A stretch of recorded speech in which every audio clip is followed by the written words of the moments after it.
بسم اللہ الرحمن الرحیم۔ میرے محترم سامعین حضرات، صدقہ فطر بھی شریعت اسلامیہ کے ان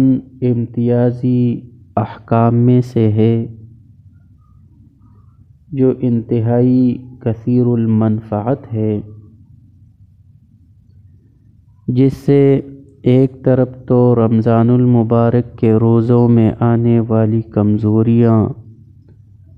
اور جو کوتاہیاں ہوئی ہوتی ہے یہ ان کے لیے تلافی بن جاتا ہے، اور دوسری طرف عید کے پرمسرت موقع پر معاشرے کے حاجت مند لوگوں کو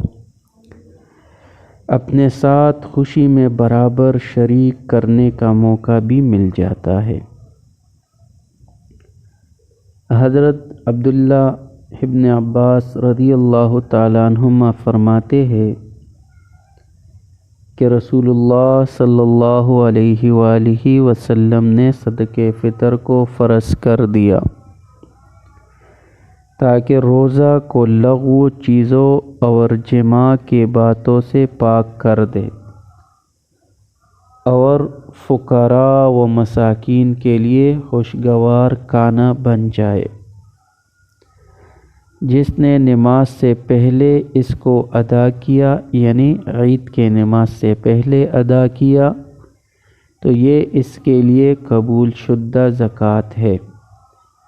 اور جس نے نماز کے بعد ادا کر دیا تو یہ دوسرے صدقات کی طرح ایک صدقہ ہے۔